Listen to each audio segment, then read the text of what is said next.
Estamos en el mes de la Biblia, como le digo, en todo lugar se hace un énfasis especial en este bendito libro que Dios nos ha dado. Y como yo le decía el otro día, acá nos han hecho una Biblia bien grande, como para que el pastor Fernando pueda leer, ¿no? Con letras grandes. Así deberían hacer las Biblias, ¿no, hermanos? Para que tengan letras grandes y no tengamos problemas con los que ya necesitamos anteojos de lectura ya. Así que estamos haciendo un énfasis especial en la palabra de Dios, dándole gracias a Dios por este bendito libro. Porque ¿qué sería de nosotros si no tuviéramos la Biblia, hermanos? Porque la Biblia en verdad lo es todo para nosotros, y de eso es lo que vamos a estar hablando hoy. El domingo pasado yo les estaba hablando un poquito, y he decidido antes de cada sermón durante este mes hablarles un poquito de la Biblia como libro.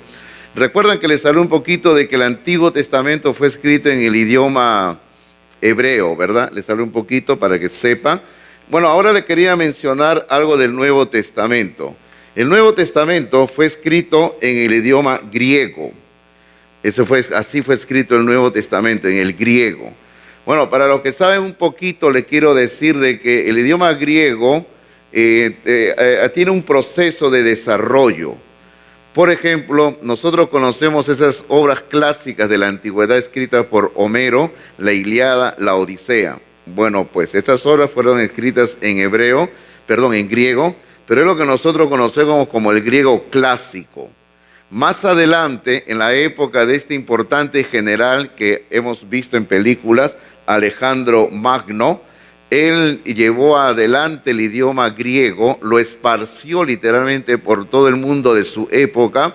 En todo lugar se hablaba griego y se habló durante siglos de siglos. El griego era la lengua internacional, así como hoy en día la lengua internacional es el inglés, porque usted va a cualquier lugar y la gente habla inglés, ¿ah? Y todo el mundo busca que comunicarse con otros a través del inglés. En aquellos tiempos el idioma comercial, el idioma internacional era el griego, pero era el griego koiné, un griego totalmente diferente al griego de Homero, de la Ilíada y la Odisea.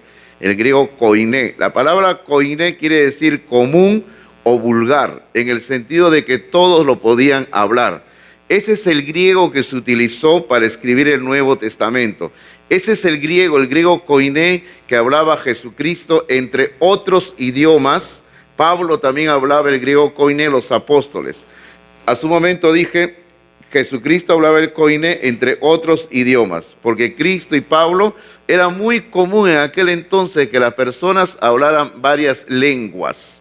Hermano, imagínense, hoy en día nosotros estamos luchando por hablar nuestro propio idioma, o de repente un idioma más, pero en aquellos tiempos ellos hablaban 3, 4, 5 lenguas de lo más común, hermanos. Nosotros creemos que Cristo creció en un ambiente donde se hablaba, y Él hablaba, miren, hebreo, arameo, griego, latín, y no sé qué lengua más hablaría el Señor. Pablo hablaba más lenguas todavía, porque si uno lee las cartas, uno va viendo que Pablo hablaba varios idiomas más. Por eso le digo, era lo más común en aquel tiempo. Así que este es el idioma que se hizo el Nuevo Testamento. Este es un versículo que lo he escrito ahí para que ustedes vean cómo se escribía el griego. Miren ustedes, ¿ah? Ok, recuerdan ustedes que la semana pasada les decía que el hebreo se escribía de derecha a izquierda, ¿no? Y se leía también de derecha a izquierda. Bueno, pues, el griego se escribe igual que nuestro idioma y se lee igual, de la izquierda a la derecha, de la izquierda a la derecha. O sea, esa es una gran ventaja.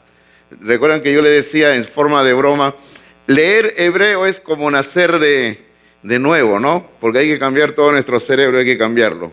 Mi profesor de hebreo me decía de que él una vez cuando fue a su clase de música, él estaba leyendo el pentagrama al revés, decía. Decía que él estaba leyendo el pentagrama de derecha a izquierda, ¿no? Porque como él es profesor de hebreo, él decía, yo me había confundido, lo estaba leyendo todo al revés. Pero bueno, nosotros no tenemos esa ventaja.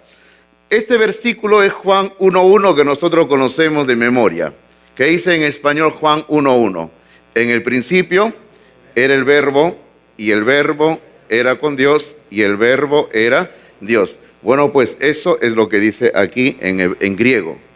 Yo se lo leo para que ustedes vean cómo dice en griego. Ya, miren, acá dice, en arge, en jo logos kai, jo logos en pros ton, teon, kai, teos, en, ho, logos. Eso es lo que dice. ¿Qué ha dicho, pastor? Juan 1:1. Ya, eso es lo que he dicho yo en griego. Y para que usted sepa, hermanos, cuando nosotros en el Seminario Bíblico Bautista de Lima, que más conocemos como Seminario de Chillón, enseñamos a los estudiantes, se preparan los estudiantes, a los estudiantes les enseñamos durante un año el idioma griego. Los estudiantes estudian griego ahí, por si acaso. Así que usted no vaya a pensar, porque a veces algunos creen que prepararse para ser pastor es algo simple, así. No, no.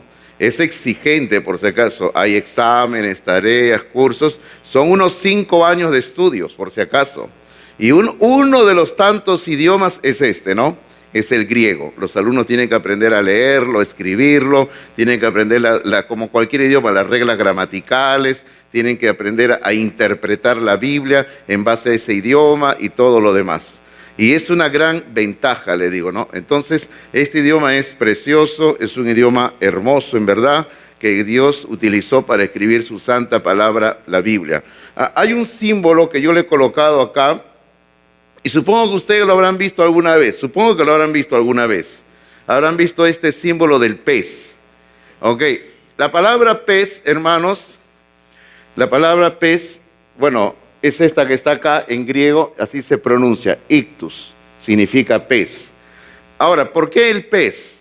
Porque el pez, hermanos, se utilizaba antiguamente en la época de la historia de la iglesia, lo usaban los cristianos, como un acróstico del nombre de Jesucristo, el Hijo de Dios, el Salvador. Así lo usaban. Porque eso es lo que quiere decir las palabras que están ahí en griego. Mire usted, le explico, mire usted. La primera letra es Jesús, Jesús. La segunda letra, Christos, Cristo. La siguiente letra es la T, de Teos, Dios. Y luego, esta que parece una Y es una U, Wio, hijo. Y la última letra es una S, que está acá, ya que es Soter, Salvador. O sea, ahí utilizaban los creyentes en aquel tiempo, lo utilizaban el símbolo del pez para decir Jesucristo, Dios, el Hijo de Dios, Salvador. Eso es lo que utilizaban, así lo usaban. Jesucristo, el Hijo de Dios, el Salvador. Así que cuando los cristianos antiguamente querían identificarse entre ellos, dibujaban un pez. O sea, ese es el dibujo que hacían. Y decían, no, el pez. Y se decían el pez, Cristo Jesús. Jesucristo es el Hijo de Dios, el Salvador, decían. Qué hermoso, ¿verdad? Claro, en nuestro idioma la palabra pez no tiene nada que ver con el asunto, ¿no? Pero en el idioma griego sí tiene que ver con lo que le digo, ¿no? Jesucristo, Dios, Hijo, Salvador. Eso es lo que quiere decir el pez, el ictus. Hermanos, yo le animo para que usted siga estudiando la palabra de Dios. Yo sé que entrar a estos idiomas es un poco difícil, pero hágalo en el idioma que tenemos. Acá tengo en mis manos una Biblia. Este es un ejemplar donde está la Biblia en los dos idiomas. Y que es a veces es difícil encontrar un ejemplar en las dos lenguas originales, en el hebreo y en el griego. Esto es lo que tenemos acá. Ahora, el hebreo, por ejemplo, como se escribe de derecha a la izquierda, escuche también esto, Cuando usted agarra un libro usualmente, por ejemplo, yo agarro un libro, en nuestro idioma lo agarramos así, ¿verdad? Y lo abrimos así, en nuestro idioma, ¿verdad? Pero, hermanos, en el hebreo usted tiene que abrirlo a la inversa, así. O sea, en hebreo la página 1 está acá atrás. Y así va. Acá está la página 1. Usted comienza a pasar así, así, y aquí está la página 1. Aquí comienza. Y aquí comienza, ¿no? 1, 2, y así va avanzando. Tiene que ir avanzando así, como si nosotros estuviéramos retrocediendo y ellos están avanzando. ¿No ve que ellos escriben a la inversa? Así que cuando usted agarre un libro en el idioma hebreo, y me parece que también creo que el japonés y el chino, me parece que también es igual. Creo que también va igual. Hay que abrir un libro de la parte final, de atrás. Bueno, así que la mitad de este libro atrás es en hebreo, el Antiguo Testamento, y la mitad acá adelante está en griego. Esta sí es la parte más fácil. Se abre para acá y se lee así, ¿no? Como nuestra lengua. Así que le digo, ¿no? Esta es una herramienta que nosotros usamos cuando estudiamos la Biblia. A veces algunos me preguntan, pastor, ¿y cómo preparan ustedes los pastores sus enseñanzas, sus prédicas? Bueno, una de las herramientas que utilizamos es esto de acá, hermanos. Si vamos a predicar del Antiguo Testamento, como ahora lo voy a hacer del Salmo 119, utilizamos el texto hebreo. Si voy a predicar del Nuevo Testamento, utilizamos el texto griego para estudiar la Biblia. Hermano, estudiar la Biblia para nosotros, para enseñarle a ustedes como pueblo de Dios, nos exige bastante trabajo. Usted no vaya a pensar que anoche recién me puse a pensar, ¿no? A ver, ¿qué les digo a los hermanos mañana? A ver, ¿cómo los palabreo, no? No, hermano, este es un trabajo que requiere días de estar pensando, orando, escribiendo, preparando la enseñanza de la palabra de Dios. Muy bien, entonces quería decirles eso para que conozcamos un poquito la Biblia, ¿correcto? Qué hermoso, ¿ah? Ok, entonces ahora entramos al sermón de esta mañana. Esa era la previa nada más, calentando los motores. Bien, estamos en el Salmo 119. Y hemos dicho que el Salmo 119 dice, es un maravilloso viaje al corazón de Dios.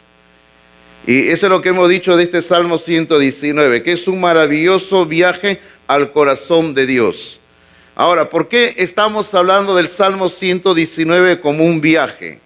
Porque la semana pasada cuando predicamos la primera parte, porque recuerde que el Salmo 119 está dividido en secciones y que en nuestra Biblia llevan por título la letra del alfabeto hebreo. Por ejemplo, la primera parte del Salmo 119, versículo 1 al 8, en nuestra Biblia ahí dice claramente en la parte superior, Aleph, que es la primera letra que es lo que hemos estudiado. Hoy nos toca ver la segunda sección, que es del versículo 9 al 16, que es la letra B. Eso es lo que nos toca ver. Ok, ya B, usted se da cuenta más o menos, la letra B en nuestro idioma. Pero recuerde, Aleph no es la letra A. Recuerde, yo les explicaba. Le dije, no hay vocales en el idioma hebreo. No existen vocales. Y pastor, ¿y cómo leen si los hebreos no tienen vocales? Ah, pues ellos solamente tienen consonantes. Es un idioma consonántico, hermanos. Interesante, ¿no? Escribir un idioma sin vocales. Leer una lengua que no tiene vocales. Hermano, es algo pero que a uno le lleva a ejercitar ya no una ni dos, sino todas las neuronas que Dios nos ha dado. ¿Verdad? Es bien exigente ese idioma.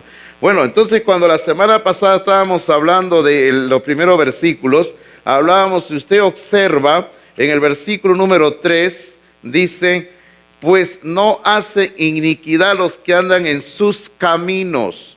Observe la palabra caminos. Ok, esa palabrita camino va a ser clave para lo que vamos a comenzar a predicar. Observen el versículo 5, donde dice, ojalá. Y también recuerde que esa palabra ojalá en nuestro idioma, que tiene actualmente otra connotación, yo le decía que esa palabra ojalá debería de ser deseo, dice, ¿no? Ojalá, o sea, deseo fuesen ordenados mis caminos para guardar tus estatutos. Está hablando de caminos.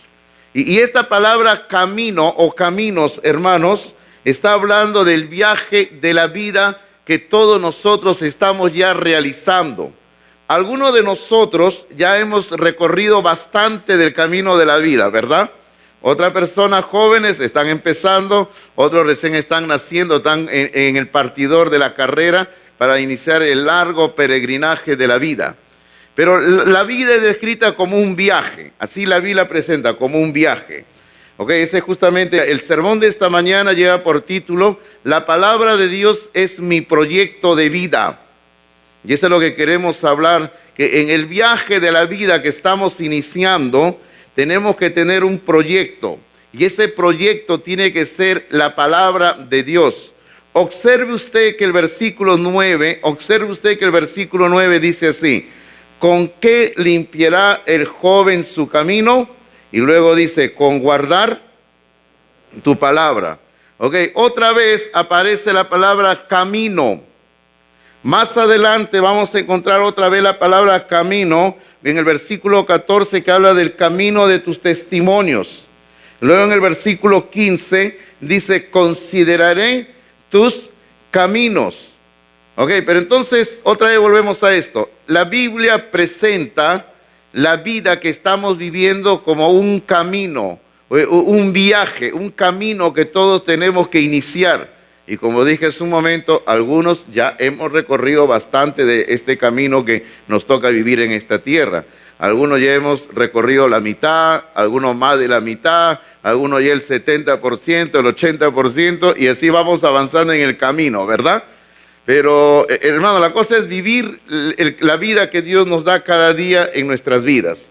Pero yo me pregunto esta mañana y trato de encontrar una respuesta en la palabra de Dios en base al versículo 9. ¿Por qué el versículo 9 vuelve el escritor y habla del joven? O sea, yo me pregunto eso, ¿por qué habla del joven? Y vamos pensando en eso, ¿ya? Pero lo primero que le quiero decir es esto, que la palabra de Dios es la única opción que tenemos, que existe para consolidar vidas con proyectos estables. Observe usted lo que dice, ¿eh?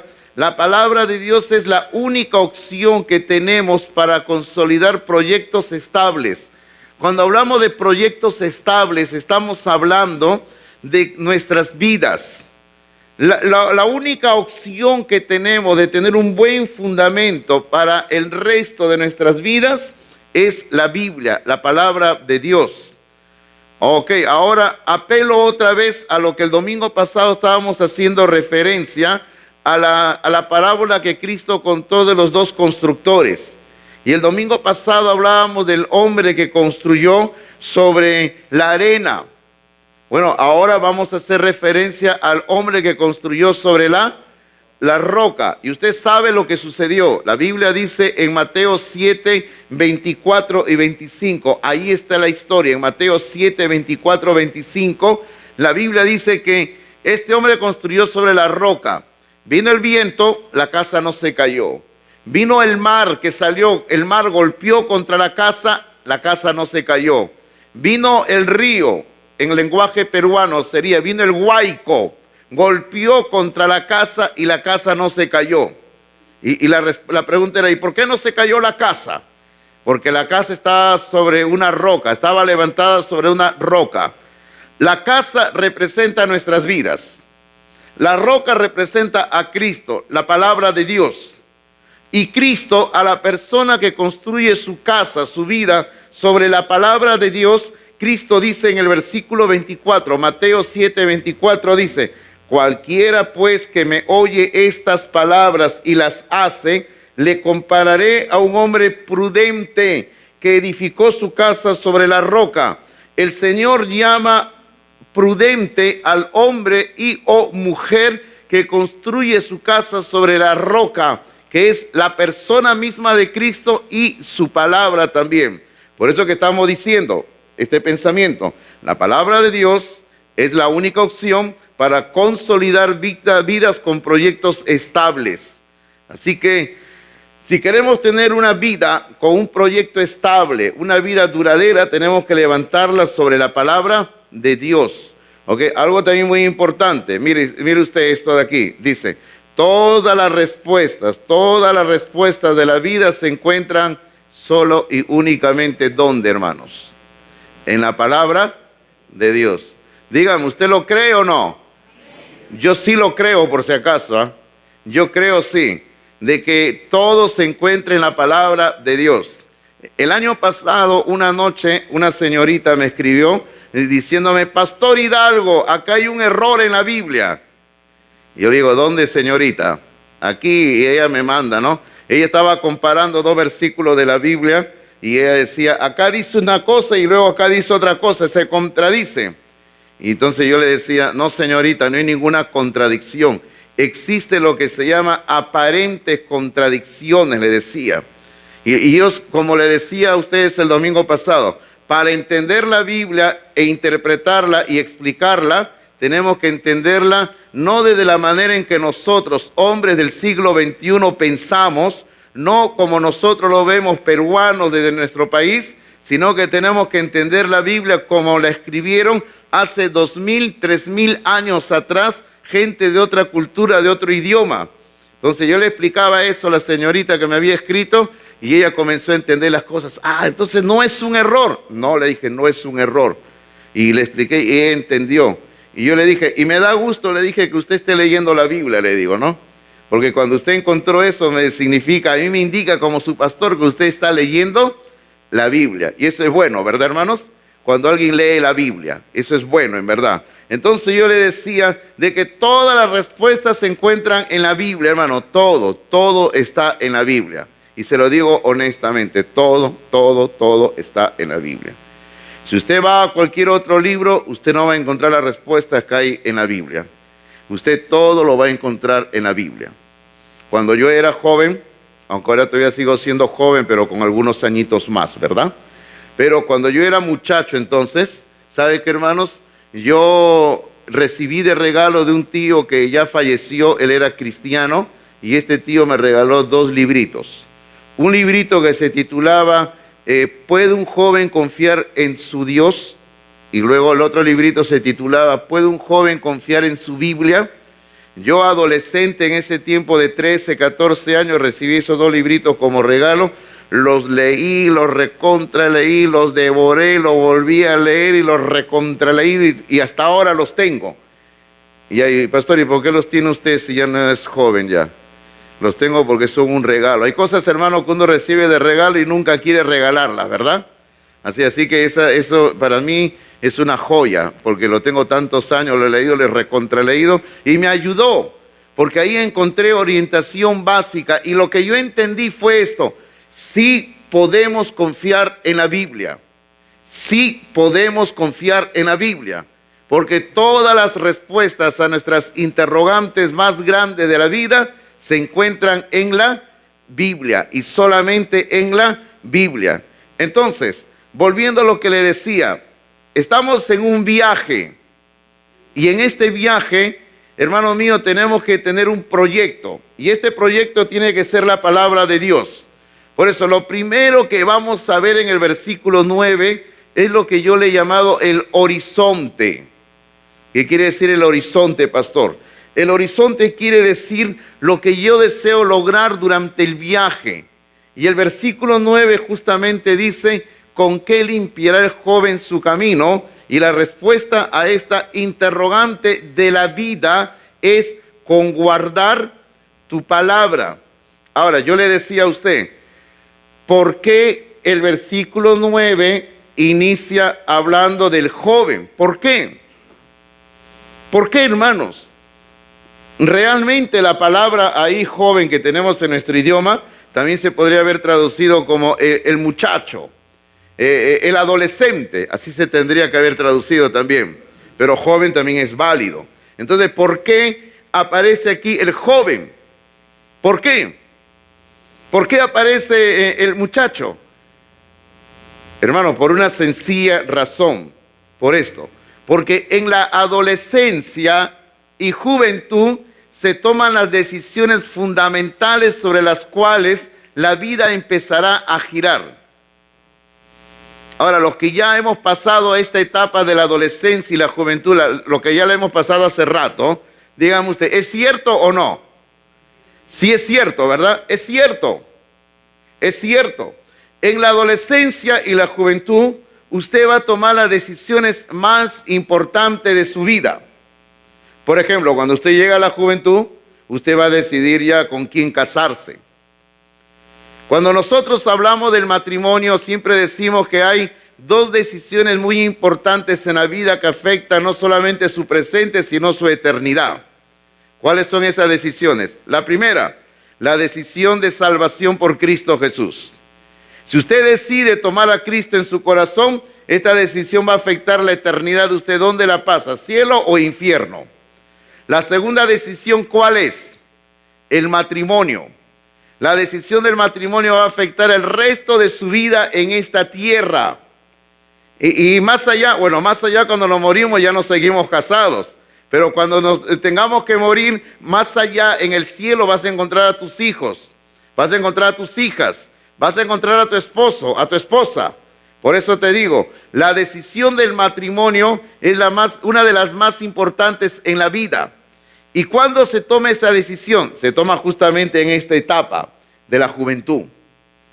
Por eso es que este versículo 9 dice: ¿con qué limpiará el joven su camino? Hermanos, este versículo 9 y toda la sección que viene de ahí en adelante le está hablando a los jóvenes, porque los jóvenes necesitan entender de que en este momento en su vida tienen que tomar las decisiones más importantes de su existencia. Así que escúcheme, señorita, escúcheme, joven. Lo que yo le estoy hablando es más importante que decidir la carrera que usted va a estudiar. Porque a veces nos pasamos tanto tiempo preparándonos para la universidad, academia, postular. Y está bien, no digo que está mal. Nos pasamos tanto tiempo yendo a la universidad para una carrera y está bien, está muy bien, hay que hacerlo. Pero lo más importante es prepararnos para la vida con la palabra de Dios. Porque en esta etapa usted va a tomar la decisión más importante. ¿Qué voy a hacer con el resto de mi vida? Entonces, ¿cómo puede mantenerse puro un joven? Dice este versículo, con guardar tu palabra. La palabra guardar, hermano, tiene que ver con obediencia. Está hablando de una pureza. Eso es lo que está hablando ahí. Y cuando hablamos de pureza en este versículo, estamos hablando que esta pureza se refiere a la vida en armonía con Dios. De eso estamos hablando cuando hablamos de pureza. Cuando hablamos de pureza, hermano, no estamos hablando de seguir unas reglas estrictas de una religión, porque eso no habla la Biblia de pureza. Por ejemplo, cuando ustedes han comenzado a asistir a esta iglesia, yo como pastor jamás les he dado una hoja donde diga lo que usted tiene que hacer o no hacer si quiere ser parte de esta iglesia. Nunca he recibido eso y nunca lo va a recibir tampoco, por si acaso. Porque nosotros creemos que nuestras vidas se tienen que dirigir solo y únicamente por la Biblia. Y cada uno de nosotros es responsable de estudiar la Biblia. Cada uno de nosotros tiene esa responsabilidad ante Dios de leer la Biblia y que esta Biblia se convierta en la guía de nuestra existencia. Y cuando vivimos de acuerdo a la Biblia, vamos a vivir una vida de pureza. Y cuando vivimos una vida de pureza, como dice ahí, vamos a tener una vida de armonía con Dios. Y vivir en armonía con Dios es precioso, ¿verdad? Es precioso. Recuerdo que el apóstol Pablo le escribió a Timoteo, haciéndole recordar a Timoteo que él había aprendido la palabra de Dios desde la niñez. Así le dijo Pablo a Timoteo. Escuche lo que le dice Pablo a Timoteo. Le dice: persiste tú en lo que has aprendido y te persuadiste, sabiendo de quién has aprendido. Así dice la Biblia, sabiendo de quién has aprendido. Timoteo, tú sabes de quién has aprendido. Hermano, ¿de quién había aprendido Timoteo? De su madre, de su abuela. Su madre y la abuela le habían enseñado a Timoteo. Por eso es que Pablo le dice, y vuelvo a repetir lo que Pablo le dice: persiste tú en lo que has aprendido y te persuadiste sabiendo de quién has aprendido. Y Pablo sigue diciéndole a Timoteo: y que desde la niñez has sabido las sagradas escrituras. Ahí está la clave. Este hombre, Timoteo, había aprendido la Biblia desde la niñez. Y esa palabra la había enseñado, hermanos. Dice, lo había hecho un hombre sabio para que pueda llegar a la salvación en Cristo Jesús. Yo estaba pensando en Moisés, en la madre de Moisés. La madre de Moisés, hermanos, solamente pudo tenerlo a Moisés durante un corto tiempo a su lado viviendo en casa. Si usted lee la historia de Moisés, usted sabe que ella fue una mujer que lo crió a su hijo, a quien lo iban a matar. La princesa, la hija del faraón, lo adoptó, pero la mamá de Moisés lo crió. Lo tuvo al niño viviendo en casa durante algunos años hasta que el niño creciera un poquito. Pero una vez que creció, el niño se fue a vivir en el palacio en medio de toda la idolatría de los egipcios. Y esta mujer, hermanos, escuche bien, esta mujer, Jocabed, la madre de Moisés, hizo un trabajo tan grande y tan bueno enseñándole la Biblia, enseñándole la palabra de Dios, enseñándole las historias del Génesis. Y ojo que en ese tiempo todavía no estaba escrito ni un libro, pero ella hizo un trabajo tan importante de enseñarle la palabra de Dios a Moisés desde niño, que Moisés nunca, nunca, nunca, nunca se apartó de la palabra de Dios, hermanos. Entonces, ¿cuál es la mejor etapa para sembrar la palabra en la vida de una persona? La niñez, la adolescencia, la juventud. ¿Por qué? Porque en esa etapa de la vida, como hemos dicho hace un momento, en esa etapa de la vida se toman las decisiones fundamentales. En esa etapa de la vida se toman las decisiones más importantes de nuestra existencia. Usted va a decidir qué hago con mi vida. Y así hemos decidido todos, ¿verdad que sí, lo que estamos acá? Y todos hemos tomado decisiones. Ok, recuerde algo, ¿ah? Hay decisiones que tomamos en la vida que luego de haberlas tomado ya no podemos dar marcha atrás. Decisión que tomaste, decisión que queda hecha, y así es la cosa, ¿verdad? Hace un tiempo yo hablaba con una persona que se había casado. Y esta persona me decía, ay, pastor, ¿por qué me casé con esta persona? Y bueno, y hablaba y me contaba cosas, pues, ¿no? Y yo le decía, bueno, pues, ya tomaste la decisión. La otra persona, los dos son personas cristianos, ¿no? Pero tienen problemas de carácter, de comprensión, ¿no? Bueno, pues, ¿qué te queda? ¿Qué es lo único que le queda, hermanos? Usted lo ha dicho. Yo no iba a usar esa palabra, solo iba a decir soportar, nada más. Claro, enseñarle la palabra de Dios, y lo único que queda es, como yo siempre le digo, ¿qué dice el contrato de matrimonio? ¿Hasta cuándo? Hasta la muerte. Así dice el contrato de matrimonio, ¿verdad? Así que no crea que porque hay un conflicto de pareja y dice, no, me divorcio. No es así, por si acaso. Por eso, usted tiene que pensar bien antes de entrar al negocio del matrimonio. Te casas y piénsalo bien, porque es un contrato que viene hasta la muerte, hasta que la muerte los separe. Así es. Así que piénselo bien. Y esa decisión se toma en la juventud. Y hay que pensar bien qué vamos a decidir. Y una de las decisiones más importantes es esta, como dice el versículo 9. ¿Con qué limpiará el joven su camino? Dice, Señor, dice, ¿cómo puedo tener una vida de pureza? Señor, estoy aquí en mi juventud.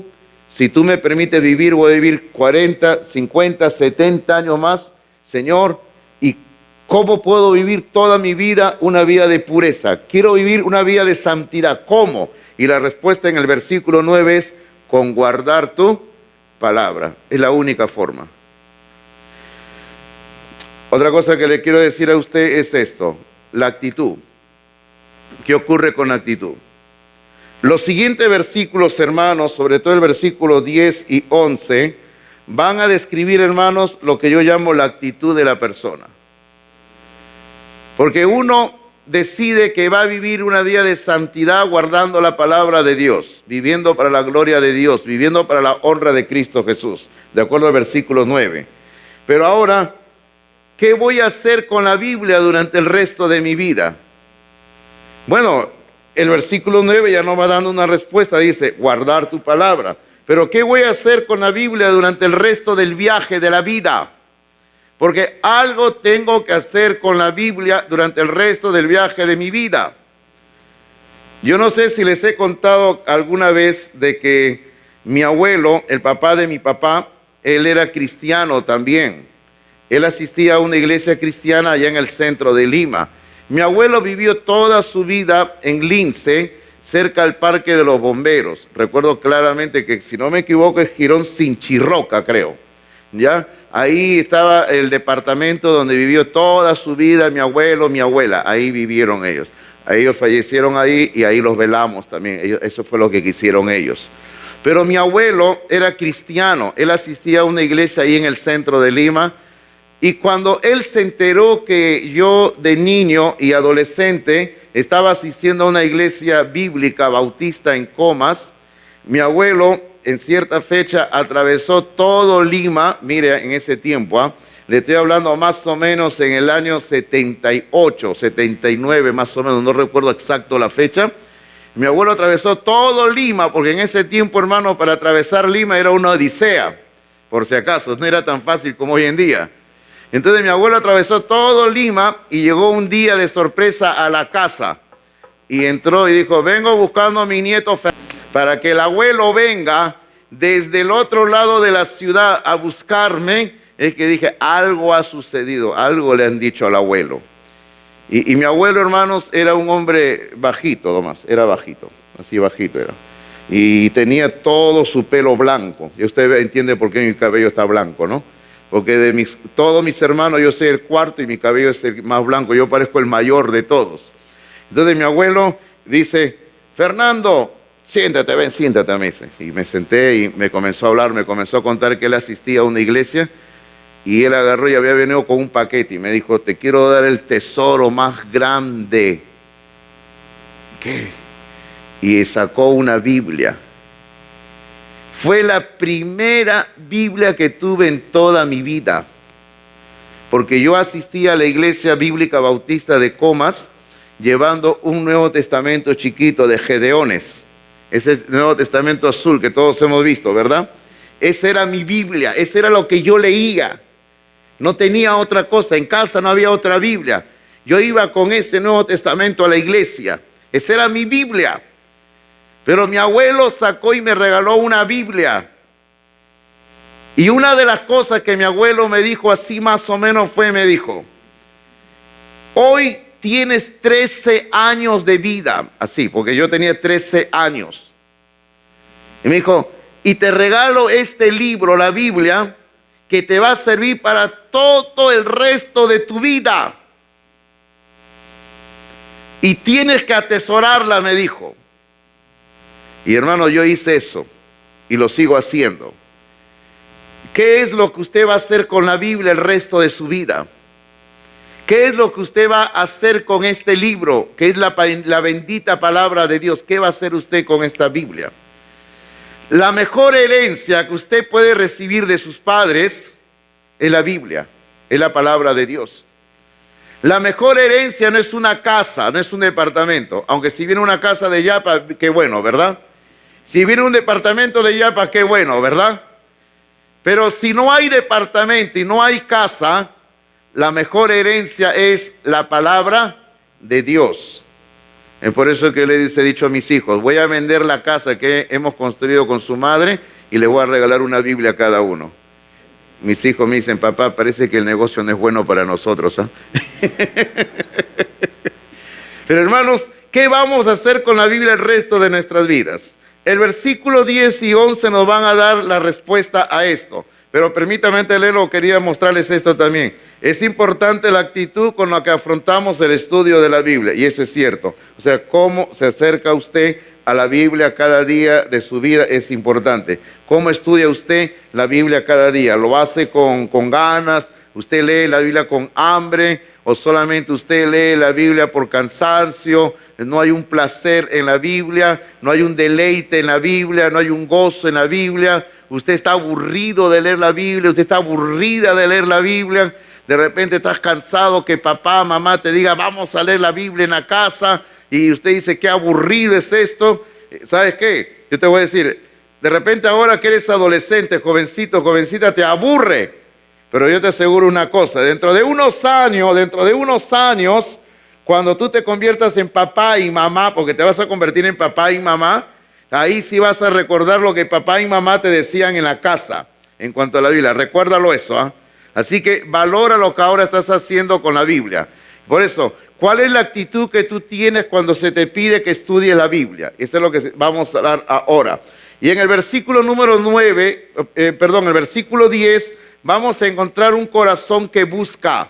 Porque en el versículo 10 y en el 11 aparece la palabra corazón 2 veces. Y en el versículo número 10 dice, con todo mi corazón te he buscado. Ese es el corazón que busca. Hermano, el joven, la señorita necesita tener un corazón que busca todos los días la palabra de Dios. Tiene que tener un corazón que todos los días busca la comunión con Dios. Usted necesita tener un corazón que busca constantemente comunión con Dios, estar cerca de Dios. Ahora, Hermano, cuando la Biblia habla de corazón, está hablando del alma, del espíritu. Y usted recuerde que Jesucristo mismo dijo de que a Dios se le ama con todo el corazón, con toda la mente, con todas las fuerzas. Y cuando la Biblia habla de corazón, está hablando de buscarlo a Dios con todo nuestro ser. El joven, la señorita, porque está hablando del joven acá, la señorita, tiene que buscar a Dios, de acuerdo a este versículo, con todo el corazón. Mire también lo que dice el versículo 2. El versículo 2 dice, bienaventurados los que guardan sus testimonios y con todo el corazón le buscan. Observe la frase, con todo el corazón le buscan. Ahora, conéctelo esa frase al versículo 10. El versículo 10 dice, con todo mi corazón te he buscado. Ahora, si usted observa el versículo 2, que comienza con la palabra bienaventurados. O sea, feliz es el joven, feliz va a ser la señorita que busca con todo el corazón la palabra de Dios.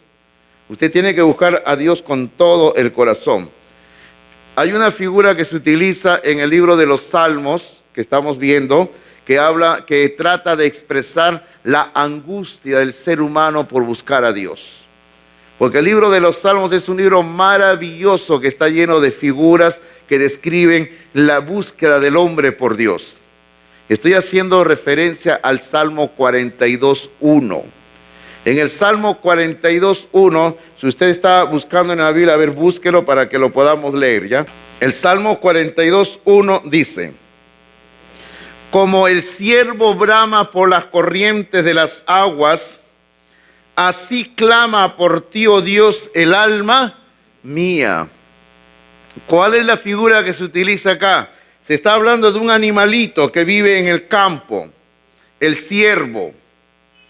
Ya ustedes recuerden a Bambi, ¿verdad? Ok, ya entendieron ya el ciervo. Ahí Bambi, ok, Bambi, da pena, ¿no? Cuando muere la mamá de Bambi, ¿no? Ok, qué triste, ¿verdad? El corazón está atravesado, ¿no? Ok, entonces ahora recuerde a Bambi cómo está llorando, buscando agua. Entonces así es, como el ciervo brama por las corrientes de las aguas. Ese animalito está desesperado, tiene sed, quiere tomar agua. Dice, así clama por ti, oh Dios, el alma mía. Mi corazón está buscando constantemente la comunión con Dios. Porque eso es lo que dice en el Salmo 119, en el versículo número 10. Dice, con todo mi corazón te he buscado. Te estoy buscando con todo el corazón, Señor. Hermano, el joven que quiere tener una vida bendecida, busca todos los días la comunión con Dios. La señorita que quiere tener una vida bendecida, busca todos los días la comunión con Dios. Van a buscar todos los días la palabra de Dios. Qué hermoso, qué hermoso. Yo sé que a todos nosotros nos gusta darnos un banquete, ¿sí o no? ¿A quién no le gusta darse un banquete? A mí me gusta darme un banquete de vez en cuando, ¿ah? A mí me gusta de vez en cuando agarrar a mi familia y decirle, nos vamos a un buen lugar a almorzar. Porque es bueno hacerlo, ¿ah? ¿Ustedes salen a almorzar con la familia o no? Sí, pastor, un menú en el mercado de 6 soles. No, pues, de vez en cuando gasto un poquito más. Es bueno llevar a la esposa, es bueno llevar a los hijos, es bueno, es bueno. ¿Ya? La vez pasada a mis hijos, cuando todavía Fernando estaba acá, allá hace unos años, fuimos a comer y yo me di cuenta que ellos habían crecido, ¿sabe por qué? Porque al final de comer, mis 2 hijos mayores dijeron, papá, nosotros pagamos la cuenta. Dije, algo pasó acá, dije yo. ¿Y qué ha pasado? De que ya ellos estaban trabajando, y ya eran jóvenes, y yo dije, algo sucede acá, Señor. Creo que me estoy haciendo viejo, dije, ¿no? ¿Ya? Porque toda la vida yo había dicho, yo pago la cuenta, ¿no? Y estoy pidiendo que otra vez mis hijos digan, yo pago la cuenta otra vez. Esa vez mi hijo pagó la cuenta y se fue de viaje. Así que, pero hermanos, hay que darse un banquete. Y ¿sabe algo? El mejor banquete que podemos darnos es la palabra de Dios, la Biblia. La Biblia es el mejor banquete. Para mí es un deleite cuando abro la Biblia. Para mí es un deleite, ya no soy muchacho, pero para mí es un deleite abrir la Biblia y encontrar en la Biblia tanto alimento espiritual, tanta enseñanza de Dios para nosotros. Y hay que buscar desesperadamente la palabra de Dios. Versículo 11, hermanos, nos va a hablar ahora otra vez del corazón. Pero observe usted que el versículo 11 dice: en mi corazón he guardado tus dichos para no pecar contra ti. Hermanos, esta es la garantía para no apartarnos del camino que Dios nos ha dado. Recuerde que estamos en un viaje, estamos caminando. Nos hemos propuesto, cuando éramos muchachos, nos hemos propuesto andar en santidad, vivir sin pecar. Entonces, estoy viajando, estoy caminando cada día en la vida. ¿Y qué me asegura que no voy a desviarme? ¿Qué me asegura que no voy a pecar? Este versículo 11 tiene la clave, la respuesta a ese interrogante. Dice: en mi corazón he guardado tus dichos para no pecar contra ti. Por eso es que necesitamos tener, como dice acá, un corazón que retiene la palabra de Dios, un corazón que guarda la palabra de Dios, un corazón que atesora la palabra de Dios. Y he utilizado de exprofeso la palabra atesorar, porque la Biblia se presenta a sí misma como un tesoro, hermanos míos, en nuestras vidas. Y necesitamos guardar este tesoro en nuestros corazones para no apartarnos del camino de Dios. Yo hace poco le decía, una de las cosas que hemos olvidado, una de las cosas que ya no practicamos hoy en día es el memorizar versículos. Pero necesitamos volver a la práctica antigua, a la práctica de la época de antes de Jesús, cuando las personas memorizaban largas secciones de la Biblia. Porque la única manera, la única garantía de que vamos a tener una vida de temor, una vida de santidad, es guardando la palabra de Dios en nuestros corazones. Es por eso que el profeta Jeremías dijo así, escuche bien, yo le leo lo que dijo Jeremías, luego le doy la cita. Jeremías dice así: pero este es mi pacto, dice Dios, este es mi pacto que haré con la casa de Israel después de aquellos días, dice Jehová. ¿Y cuál es el pacto? Escuche lo que Dios dice, daré mi ley en su mente. Daré mi ley en su mente, acá, dice, y la escribiré en su corazón. El Señor dice así: les voy a dar mi ley en su mente y la voy a escribir en su corazón. Y yo seré a ellos por Dios y ellos me serán por pueblo. Lo que acabo de leer está en el libro de Jeremías, capítulo 31, versículo 33. 31, 33. Aquí la Biblia dice: voy a colocar mi palabra en su mente y la voy a escribir en su corazón. ¿Por qué y para qué? Hermano, porque era la única garantía que Dios tenía de que su pueblo le va a servir, le va a ser fiel a Dios. Y eso es lo que está diciendo aquí en el versículo 11, cuando dice: en mi corazón he guardado tus dichos para no pecar contra ti. Entonces, tenemos que tomar esta determinación, la determinación: no voy a pecar contra Dios. No voy a pecar contra Dios, hermanos. Hermanos, ¿se puede vivir sin pecar en esta tierra? Sí, se puede vivir sin pecar. Claro, yo sé que como seres humanos somos tentados, hay debilidad, pero no hay que usar eso como excusa. Porque sí podemos vivir vidas que glorifiquen el nombre de Dios. Y aquí está la clave, el versículo 11. Guardar la palabra de Dios en mi corazón para no pecar contra Dios. Ok, entonces, pastor, el versículo 9 me enseña que en el camino de la vida tengo que tener como proyecto el vivir una vida de obediencia en santidad. Amén. Ahora, el versículo 10 y 11 me enseña que en mi corazón con mi corazón tengo que buscar a Dios. Y el versículo 11 me enseña de que tengo que retener la palabra en mi corazón para no pecar contra Dios. Entonces sigo caminando en la vida, sigo caminando en la vida. ¿Y qué más tengo que hacer en la vida? Bueno, el resto de qué más hacer va a venir en el resto del Salmo 119. Pero los versículos números 12 al 16 nos van a presentar lo que yo llamo la agenda, una agenda. Vamos a ver lo que la Biblia, lo que la palabra produce. O sea, esa es la agenda, lo que la palabra de Dios produce en nosotros.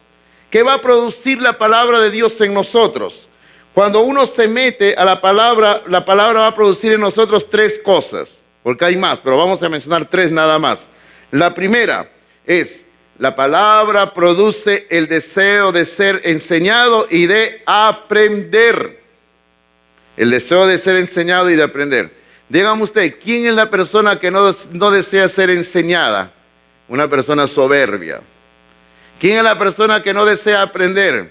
Es una persona soberbia. Pero cuando uno decide, voy a aprender, voy a ser enseñado, uno está matando la soberbia, está matando el orgullo y uno se está poniendo a disposición para aprender la palabra de Dios. Porque a veces nosotros también actuamos así, ¿no? A veces hay personas con las cuales uno habla y usted le está diciendo algo y ¿qué cosa dicen? Ya sé, ya sé. ¿Se ha encontrado con gente así o no? Ay, hermano, yo me encuentro con gente así todo el tiempo. Ya sé, pastor, ya sé, ya sé, ya sé. Entonces yo decía, si ya sabes por qué lo has hecho, pues no. Entonces ese es lo peor. Entonces, si ya sabes, hazlo. Pero cuando uno decide que va a aprender y va a ser enseñado, está matando el pavo real. Porque por si acaso, el pavo no solo se mata en Navidad, ¿eh? Todo el año hay que ir matando el pavo, ¿verdad? Todos los días, mate el pavo, mate el pavo, mate el pavo, ¿ok? Mate el orgullo, mate la arrogancia, mate la soberbia, mate el pavo. ¿Cuántos pavos habrán matado cada uno de nosotros, no? Hermano, yo todos los días también tengo que matar el pavo también. Me tengo que arrodillar en mi oficina y decir, Señor, acá estoy, mata el pavo, Señor, acá estoy. Pongo mi cuello ahí, ¿no? Mata, Señor, mata el pavo. Cualquier momento el Señor va a dar, ¿no? Pero hay que matar el pavo. ¿Qué dice el versículo 12? El versículo 12 dice, bendito tú, oh Jehová, enséñame tus estatutos. Ahí está. Señor, quiero aprender tus estatutos. Ok, el versículo 15 dice, en tus mandamientos meditaré, consideraré tus caminos. Si usted tiene ahí en su Biblia la NTV, porque algunos tienen en su celular la NTV, ¿no? Mire lo que dice en el versículo 15. El versículo 15 dice, estudiaré tus mandamientos. Aparece la palabra estudiaré. Es sinónimo de meditar. En nuestra Biblia dice meditaré, ¿no? En la otra dice estudiaré. O sea, el asunto es ese, hay que estudiar la palabra de Dios. ¿Y de quién hay que aprenderla? Versículo 12 dice, ¿a quién le dice que le enseñe? El versículo 12, hermanos. Dios, ¿sí o no? Dios. Dice, enséñame. Dice, oh Jehová, dice versículo 12, dice, oh Jehová, enséñame tus estatutos. Y el versículo 15 dice, en tus mandamientos meditaré, estudiaré tus mandamientos. Hermano, nuestro primer maestro tiene que ser Dios. Dios tiene que ser nuestro primer maestro. Más adelante en este Salmo 119, hay una parte donde el salmista va a decir, quiero aprender de mis mayores. O sea, quiero aprender de mis maestros. Y luego sigue avanzando, mira, acá al comienzo de la vida dice, Jehová, enséñame. Sigue avanzando, pasan los años y dice, quiero aprender de mis mayores. Y sigue avanzando en el Salmo 119 en el viaje. Y el salmista dice, ahora, y usted lo va a encontrar, dice, no, ahora Jehová me enseñó, mis maestros me enseñaron, dice, ahora he aprendido más que mis maestros. Porque hermano, cuando uno deja que Dios le enseñe la palabra, uno aprende más, hermanos. Pero usted tiene que estar dispuesto a aprender de Dios. Como le digo, mate el pavo real, mate el pavo real. Ok, ahora, algo más que la Biblia produce en nosotros cuando estamos andando en el camino. Número 2, produce pasión por evangelizar. Pasión por evangelizar. Y usted sabe lo que quiere decir evangelizar, ¿verdad? Hablar de Cristo, hablar la palabra de Dios a otras personas. Cuando alguien está llenando su corazón con la palabra, oiga esto, oiga esto. Cuando alguien está llenando su corazón con la palabra, no puede quedarse callado. No puede quedarse callada. Tiene que hablarle a otra persona de la palabra de Dios. Eso es evangelizar. Hablar a otra persona de Dios. Observe usted lo que dice en el versículo 13, por favor. El versículo 13. El versículo 13 dice: con mis labios he contado todos los juicios de tu boca. Con mis labios he contado todos los juicios de tu boca. En la otra traducción que siempre utilizo, en la NTV, observe cómo dice el versículo 13, dice: recité en voz alta todas las ordenanzas que nos has dado. Qué hermoso, ¿verdad? Es que cuando uno es un hombre, una mujer que está lleno de la palabra de Dios, no puede quedarse en silencio. Hace una semana yo me fui a predicar, les conté, se recuerdan que les comenté de que me había ido a predicar un domingo, me fui un sábado, estuve de sábado hasta domingo en la noche, predicando en Chancay, les conté. Y cuando yo tomé el taxi el sábado en la tarde que me llevó aquí, donde estaban con los colectivos que van hacia Chancay, tomé el taxi y la persona que estaba ahí sentada manejando, un caballero que yo no lo conocía, ¿no? Pero al instante me di cuenta que algo le pasaba en su vida. Y yo le noté en el rostro, algo le sucede a este hombre, ¿no?